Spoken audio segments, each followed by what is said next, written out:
La Asociación Mexicana para el Estudio y Tratamiento del Dolor les da la bienvenida al podcast La Voz contra el Dolor, un podcast donde expertos compartirán información relevante con todo lo relacionado al dolor.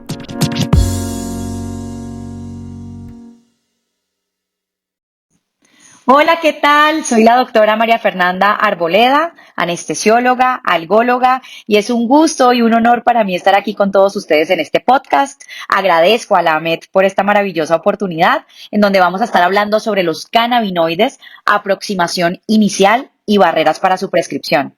Esta será la primera de algunas otras cápsulas en las cuales vamos a profundizar mucho más en la evidencia científica y en algunas recomendaciones para la práctica clínica o el uso de las medicinas basadas en cannabinoides. Entonces, bueno, sin más preámbulos, me gustaría preguntarles, ¿cuáles creen ustedes que son las principales barreras que existen hoy para la prescripción de cannabinoides? De ahí tenemos que partir para ser conscientes de la realidad a la cual nos estamos enfrentando en la actualidad. Hoy sabemos que sí, seguramente ya están pensando en algunas de ellas. Ustedes y yo hemos crecido en una era prohibicionista del cannabis, que lleva casi 100 años. Si bien es cierto que la planta de cannabis es una de las más antiguas en la historia de la humanidad, existen registros de su uso desde casi el 2700 a.C., sabemos que desde inicios del siglo XX entramos en una era prohibicionista que ha condicionado todo este estigma social, prejuicios, mitos relacionados con el uso del cannabis, que han hecho que se haya dificultado sobre todo el avance que podamos haber visto en materia de investigación, ¿no? Hoy nos estamos enfrentando a grandes brechas o gaps en la investigación clínica. Decimos que estamos en la infancia de la investigación. Si nos vamos a revisar metaanálisis, revisiones sistemáticas de la literatura, etcétera, vamos a encontrar que en general las conclusiones dicen que la evidencia para el uso de cannabinoides es de calidad pobre, ¿sí? Para diferentes contextos o condiciones médicas. Ahora, recordemos, como les digo, estamos en la infancia de la investigación y lo que debemos es seguir construyendo más evidencia, dando respuesta a todas estas inquietudes que tenemos con relación a la planta, y por supuesto que mucho de esta limitación que habíamos presentado tiene que ver también con las limitaciones regulatorias. No sé cuántos de ustedes hoy conocen qué dice el reglamento de cannabis medicinal en México, por ejemplo. Hoy los médicos no estamos informándonos sobre el estatus regulatorio y eso también es fundamental. Digamos que dentro de otras barreras hablamos también de la falta de guías de práctica clínica. Ya empiezan, sí, a publicarse algunas recomendaciones, pero todavía nos hace falta mucho camino por recorrer. Tenemos miedo a repetir, por supuesto, los mismos errores que se han cometido con fármacos como los opioides, donde sabemos que estamos ante una crisis, una epidemia de opioides, sobre todo en países de Norteamérica como Estados Unidos y Canadá.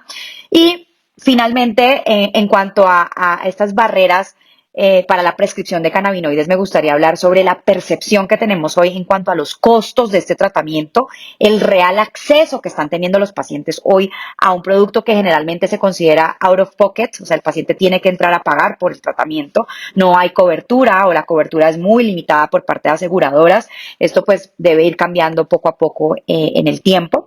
Y claro, la limitación que tenemos hoy en cuanto a la educación en materia de cannabis, que ustedes y yo realmente no recibimos cuando estábamos seguramente en la Facultad de Medicina, una clase formal acerca de los cannabinoides, del sistema endocannabinoide, los receptores, CB1, CB2, etcétera, ¿no? Entonces, esa limitación en la educación médica, también es parte de lo que nos tiene hoy aquí conversando. Ahora, imaginémonos que tenemos una planta de cannabis aquí frente a nosotros. Vamos a tener más de 500 compuestos químicos, dentro de los cuales tenemos a los cannabinoides, terpenos, flavonoides, ácidos grasos, etcétera. Y quiero que nos enfoquemos en los cannabinoides, ¿sí? Sabemos que hoy se habla de una teoría, hipótesis que se le ha conocido como el efecto entourage, o efecto séquito, en donde se cree que estos compuestos de la planta van a actuar de forma sinérgica para producir un efecto. Pero quiero que nos enfoquemos en dos cannabinoides principales que son los más abundantes de la planta y los que más se han estudiado en ensayos clínicos en seres humanos. Por supuesto, me estoy refiriendo al delta 9 tetrahidrocannabinol o THC y al cannabidiol o CBD. Hoy es muy importante saber reconocer las diferencias entre estos dos cannabinoides. Cuando hablamos de la prescripción de cannabinoides y qué es lo que nos determina el efecto de la planta, nos vamos a referir al chemobar o al quimiotipo, es decir, la composición química que tenga la planta. ¿Quién predomina? ¿El THC, el CBD o ambos están en una proporción 1:1 o balanceada?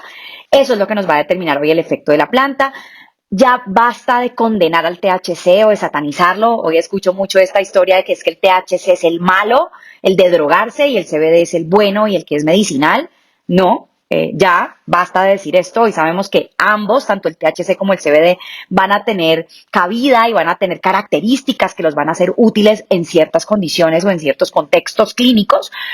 Por supuesto, quien consume THC para uso adulto, lo que antes llamábamos uso recreativo, siempre va a buscar unas altas concentraciones de THC porque esto es lo que le va a dar la sensación de euforia, de bienestar, de placer, de me siento high, ¿no? Pues porque el THC pues es un agonista parcial de los receptores CB1 y CB2 que hacen parte de nuestro sistema endocannabinoide. Pero hay que hacer una línea divisoria entre el uso del THC para fines médicos y el uso para fines no medicinales o uso adulto. Cuando hablamos del THC para fines medicinales, principalmente lo que nos ha mostrado la evidencia clínica es que el THC alivia el dolor crónico, ojo, crónico, neuropático principalmente. El dolor crónico neuropático es el que más se ha estudiado con THC. El THC también ha mostrado mejorar la calidad de sueño, el insomnio, principalmente en trastorno de estrés postraumático, con las pesadillas, terrores nocturnos. El THC también incrementa el apetito, ¿no? Para nadie es un secreto que quien fuma marihuana después de fumar les da mucha hambre, ¿no? Ese famoso monchis que usamos los médicos a nuestro favor para incrementar apetito en pacientes con anorexia, caquexia, en VIH, SIDA, en cáncer. Y finalmente, pues el THC, que también nos ha mostrado un impacto en las náuseas y el vómito secundarios a la quimioterapia, no el CBD. Ahora, el CBD, que es la contraparte, es una molécula muy versátil, es multitarget. Sabemos que hay al menos 76 targets moleculares. Y el CBD, ojo, porque tanto el THC como el CBD, ambos son psicoactivos. Escucho esto de que es que el THC es psicoactivo y el CBD es no psicoactivo. No, ambos son psicoactivos, ambos actúan a nivel del sistema nervioso central, pero la diferencia es que el CBD no va a producir la intoxicación que podríamos ver asociada a las altas concentraciones de THC. Ahora, el CBD pues ha mostrado este importante efecto ansiolítico, ¿sí? Sobre todo en trastornos de ansiedad social, en ansiedad secundaria al dolor crónico, secundaria a cáncer, secundaria a enfermedad de Parkinson, y en algunos estudios se está empezando a ver en pacientes con trastornos del espectro autista.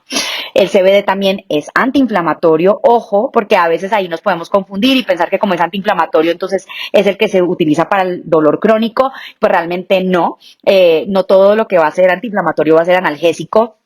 El CBD, sobre todo este efecto antiinflamatorio, lo ha mostrado en enfermedades reumatológicas, enfermedad inflamatoria intestinal como la enfermedad de Crohn, entre otros. El CBD pues también es antioxidante, neuroprotector y por supuesto este famosísimo efecto para el control de crisis convulsivas en pacientes con epilepsias refractarias, como es el caso del Lennox-Gastaut, el síndrome de Dravet y la esclerosis tuberosa. Finalmente quiero cerrar diciéndoles que el uso de medicinas basadas en cannabinoides exige la consideración de varios puntos.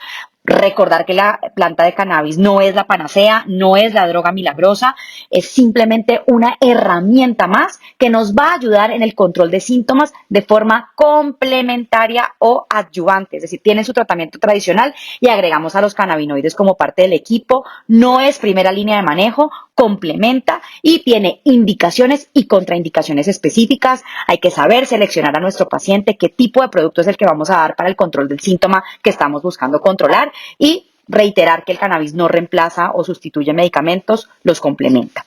Con eso me quedo hoy y espero que nos veamos pronto y nos escuchemos pronto en otro podcast para seguir profundizando acerca del cannabis. Muchas gracias.